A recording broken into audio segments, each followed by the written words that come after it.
इतना क्यों टाइम लगा रहे हैं? अच्छा सुनो, हाँ बोलो जल्दी।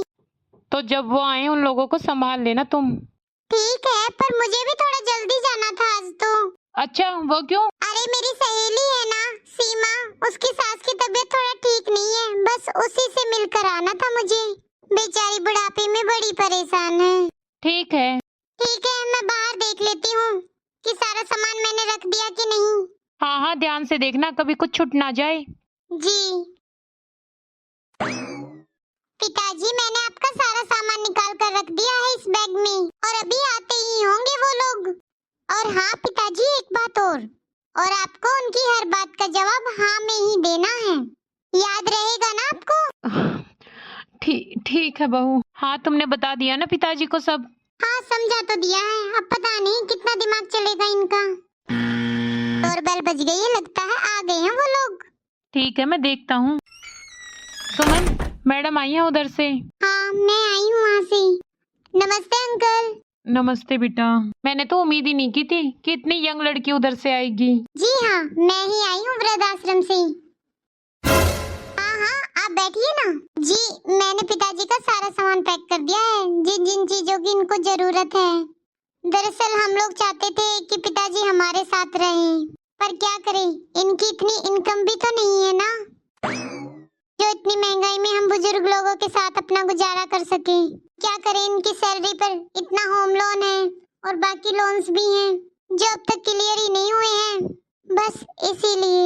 हाँ हाँ मैं समझ सकती हूँ, बस आपको कुछ फॉर्मेलिटीज पूरी करनी होगी, फिर मैं अंकल जी को अपने साथ ले जाऊंगी वृद्धाश्रम। जी आप चिंता मत कीजिए, मैं सारी फॉर्मेलिटी जल्दी ही पूरी कर दूंगा। फॉर्मेलिटीज तो बस कुछ नहीं, एक दो पेपर पे साइन करने हैं, बस वो कर दीजिए आप। ठीक है मैडम, मैं जल्दी ही साइन कर दूंगा, आप चिंता मत करो। अच्छा ठीक है, मैं निकलता हूँ ऑफिस के लिए, पहले ही मुझे देर हो गई है। अच्छा सुनो, आपने जो शर्ट बोली थी ना प्रेस करने के लिए, वो मैंने कर दी है, आप जाकर प्लीज चेंज कर लो। पहले बताना चाहिए था ना, मैं कितना लेट हो रहा हूँ। अरे मेरी मीटिंग है यार अभी। ठीक है कर लेता हूँ चेंज। अंकल शायद आपने मुझे पहचाना नहीं। अरे कहाँ रखा है शर्ट? एक मिनट, अभी आई मैं। लेकिन मेरे पापा आपको बहुत अच्छे से जानते हैं, आपको कमल तिवारी याद है? ये नाम तो हाँ बेटा, सुना सुना तो लग रहा है ये नाम। अंकल ये वही इंसान है जिसकी बेटी की पढ़ाई के लिए आपने बहुत पैसा दिया था, और आज वही बेटी आपके सामने बैठी है। शायद अंकल आप अपनी बनारस की पोस्टिंग भूल गए हो, याद कीजिए जरा, शायद याद आ जाए। हाँ थोड़ा थोड़ा याद तो आ रहा है। हाँ बेटा आ गया याद मुझे, इतने सालों बाद तुम ऐसे मिलोगी ये तो मैंने सोचा ही नहीं था ना बेटा। लेकिन बेटा तुम तो ठीक से पढ़ाई कर रही थी ना, फिर ये वृद्धाश्रम में कैसे आ गई बेटा? अंकल पढ़ाई के बाद मैंने कॉर्पोरेट जॉब की थी, 3 साल जॉब की है मैंने बहुत बड़ी कंपनी में। लेकिन कुछ दिन बाद पता चला कि शायद मेरे पापा को मेरी जरूरत है, और उनके जैसे बहुत से लोग हैं जिनको किसी न किसी की जरूरत है। फिर मैंने और मेरे पापा ने कुछ लोगों की मदद लेकर एक वृद्धाश्रम खोला। आपको पता है अभी हमारे यहाँ पर 13 लोग रहते हैं, और आप हमारे घर के अब अगले मेहमान हैं। अंकल अब आप बिल्कुल चिंता मत कीजिए, अब आपको कोई तकलीफ नहीं होगी। बस आप ये सोचिए कि आप अपनी बेटी के घर रहने जा रहे हो। बेटा बड़ा नेक काम कर रहे हो तुम लोग। आपने प्रॉमिस किया था कि आज डिनर पे चलेंगे, और अब बोल रहे हो कि आप लेट हो जाएंगी। अरे देख लूंगा ना, ठीक है चलता हूँ। अरे आप लोग अब तक गए नहीं, देर हो रही है, अब आप लोग जा सकते हो। सामान तो सारा पैक कर दिया है, आप लोग वृद्धाश्रम में जाकर आराम से बात कीजिए। हाँ क्या करें, ये बहुत बिजी रहते हैं, बहुत बड़ी कंपनी में जो हैं, और इस साल तो इनका प्रमोशन होने वाला है। जी सॉरी मैडम, लेकिन आपको तो इस बारे में कुछ पता नहीं होगा। लेकिन मैडम वहाँ पर सारी चीजें टाइम पर करनी पड़ती है, तभी प्रमोशन मिलता है सबको। क्यों जी, सही कह रही हूँ ना मैं? हाँ बिल्कुल सही।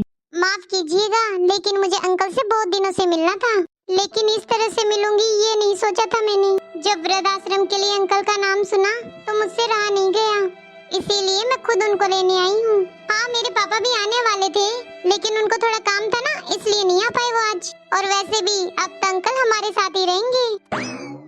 क्या आप पिताजी को पहले से जानते थी? मैं नहीं, लेकिन मेरे पापा बहुत अच्छे से जानते थे अंकल को।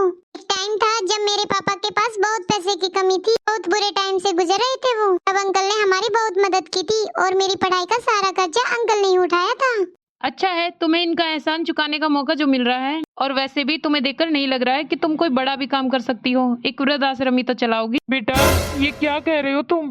अंकल कोई बात नहीं, अंकल कोई बात नहीं, हमें हर जगह यही सुनने को मिलता है। वैसे सर आप बिल्कुल सही कह रहे हैं। ठीक है अंकल, हमें चलना चाहिए अभी। वैसे भी वृद्ध आश्रम में पापा वेट कर रहे होंगे हमारा।